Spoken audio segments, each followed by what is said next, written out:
Praise the lord. మీ అందరికీ దేవుని నామమున అందరూ బాగున్నారా? ఈరోజు ఉదయకాల సమయంలో దేవుడు స్పష్టంగా నీతో మాట్లాడటం ప్రారంభిస్తున్నాడు. దేవుని యొక్క మాటలు వింటాను నువ్వు సిద్ధంగా ఉన్నావా? దేవుని యొక్క వాగ్దానాన్ని మనం ధ్యానం చేద్దాం. యెషయా గ్రంథం 51వ అధ్యాయం 7వ వచనంలో ఈ రీతిగా రాయబడుతూ ఉంది. మనుషులు పెట్టు నిందకు భయపడకుడి అని రాయటం ప్రారంభిస్తూ ఉన్నాడు దేవుడు. ఈరోజు ఒకసారి ఆలోచించు. దేవుడు స్పష్టంగా చెప్తున్నాడు, నిందల చేత ఎంతగానో మోపబడిన స్థితిలో నువ్వు ఉన్నావా? నిందలన్నీ నీ మీద వేసి ఉన్నారా? అయితే దేవుడు స్పష్టంగా చెప్తున్నాడు, ఆ నిందలకు భయపడొద్దని. ఎవరితోనయ్యా ఈ మాట చెప్తున్నాడు అంటే, ఇక్కడ స్పష్టంగా 7వ వచనంలో మనం ప్రారంభిస్తే అర్థమవుతూ ఉంటుంది. నీతిని అనుసరించే వారులారా నా మాట వినండి, నా బోధను హృదయానుసారముగా నా బోధను హృదయమునందు ఉంచుకున్న వారులారా, ఆ జనులారా మీరు నా మాట వినండి అని చెప్పడం ప్రారంభిస్తున్నాడు. అంటే ఎవరి గురించి మాట్లాడుతూ ఉన్నాడంటే, నీతిని అనుసరించేవారు నిందకు భయపడాల్సిన అవసరం లేదు. అలాగే దేవుని యొక్క బోధను హృదయంలో ఉంచుకున్న వారు భయపడవలసిన అవసరం లేదు. ఈరోజు నిందకు నువ్వు భయపడుతున్నావా? నీతిని అనుసరించగలిగిన స్థితిలో నువ్వు ఉంటే నువ్వు భయపడాల్సిన అవసరం లేదు. ఇదిగో దేవునికి వాక్యానికి అనుగుణంగా, దేవుని బోధకు అనుగుణంగా ఉన్నప్పుడు నీ మీదకి నింద వస్తే నువ్వు భయపడాల్సిన అవసరం లేదు. ఎందుకంటే దేవుడు నీ పక్షాన ఉన్నాడు. దేవుడు నిన్ను బలపరచాలని కోరుకుంటూ ఉన్నాడు.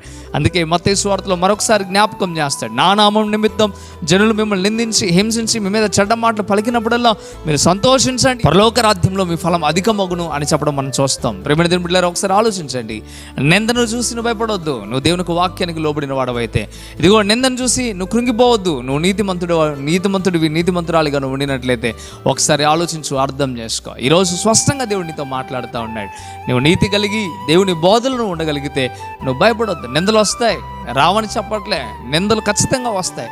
దేవుడు నమ్మిన వారి మీద నిందలు వస్తాయి. ఇదిగో దేవుని నమ్మకపోయినా కొన్ని పరిస్థితుల్లో నిందలు వస్తాయి. కానీ ఆ నిందలను చూసి లోకంలో ఉన్నవారు భయపడతారు, నీతిని అనుసరించిన వారు భయపడతారు. ఇదిగో దేవుని యొక్క బోధ నొందని వాడు భయపడతాడు. కానీ దేవుడు నీతో స్పష్టంగా మాట్లాడటం ప్రారంభిస్తూ ఉన్నాడు.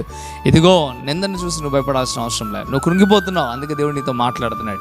నువ్వు బాధపడుతున్నావు, అందుకే దేవుడు నీతో మాట్లాడుతూ ఉన్నాడు. నువ్వెంతగానో నల్లగొట్టబడుతున్నావు, అందుకే దేవుడు నీతో మాట్లాడుతూ ఉన్నాడు. నిందను బట్టి నువ్వు కృంగిపోవాల్సిన అవసరం లేదు.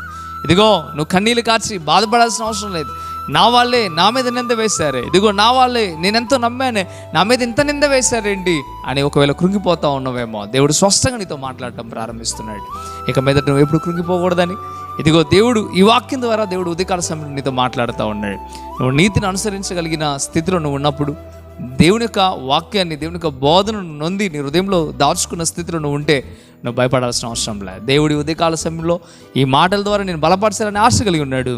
దేవుడు తేటగా నీతో మాట్లాడి ఉన్నాడు. నువ్వు విని నీ హృదయంలో ఒక ధైర్యాన్ని తెచ్చుకొని ప్రభు వైపు తిరుగు. ప్రభు తప్పక నీ పట్ల గొప్ప కార్యం చేస్తాడు. మీ కొరకు ప్రార్థన చేస్తాను, ప్రార్థన ఏకీభవించండి.